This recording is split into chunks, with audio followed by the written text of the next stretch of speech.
स्वामी विवेकानंद जी की सीख।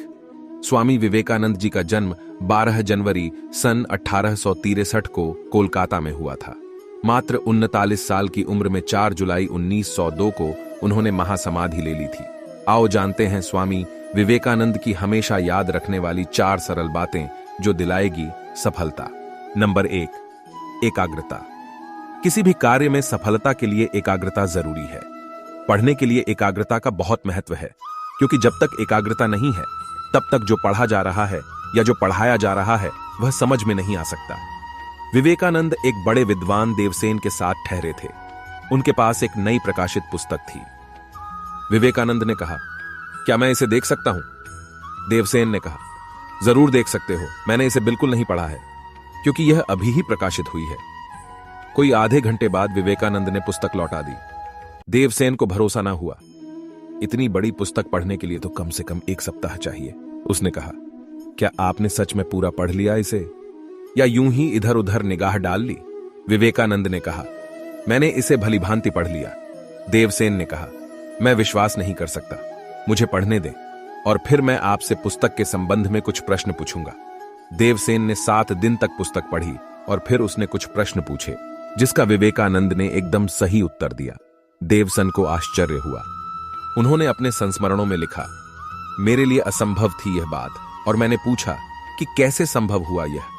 तब विवेकानंद ने कहा, जब तुम शरीर द्वारा अध्ययन करते हो तो एकाग्रता संभव नहीं है। तुम शरीर में बंधे नहीं होते हो, तब तुम किताब से सीधे जुड़ते हो। तुम्हारे और किताब के बीच कोई बाधा नहीं होती, तब आधा घंटा भी पर्याप्त होता है। तुम उसका अभिप्राय, उसका सार आत्मसात कर लेते हो।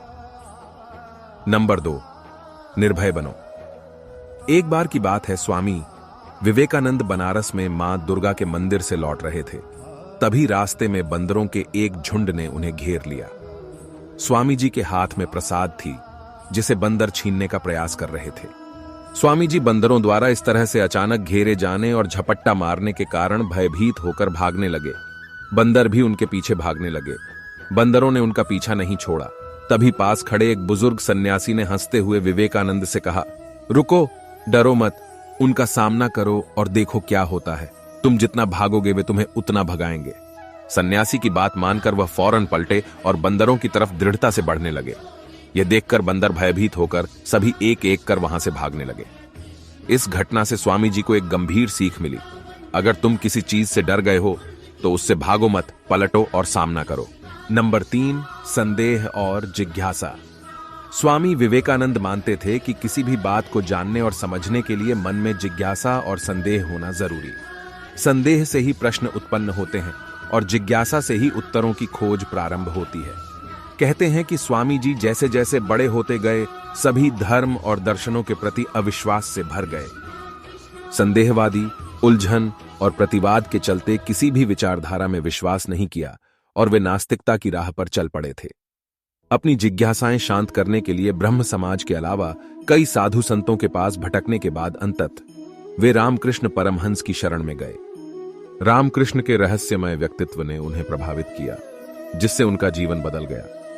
1881 में रामकृष्ण को उन्होंने अपना गुरु बनाया। संन्यास लेने के बाद इनका नाम विवेकानंद हुआ।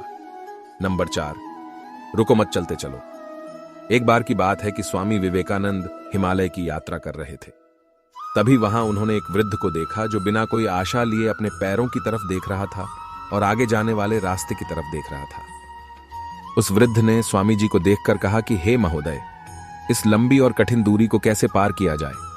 अब मैं और नहीं चल सकता, मेरी छाती में दर्द हो रहा है। स्वामी जी ने शांति से उस इंसान की बातों को सुना और फिर कहा, नीचे अपने पैरों की ओर देखो। तुमने इन्हीं पैरों से इतना लंबा सफर तय किया है। तुम्हारे पैरों के नीचे जो रास्ता है, यह वह रास्ता है जिसे तुमने पार कर लिया है, और यह वही रास्ता था जो पहले तुमने अपने पैरों के आगे देखा था। अब आगे आने वाला रास्ता भी जल्द ही तुम्हारे पैरों के नीचे होगा। बस बढ़ते चलो। स्वामी जी के इन शब्दों ने उस वृद्ध इंसान को अपने लक्ष्य को पूरा करने में काफी सहायता की। इससे यह सीख मिलती है कि तब तक मत रुको जब तक कि लक्ष्य को प्राप्त नहीं कर लेते।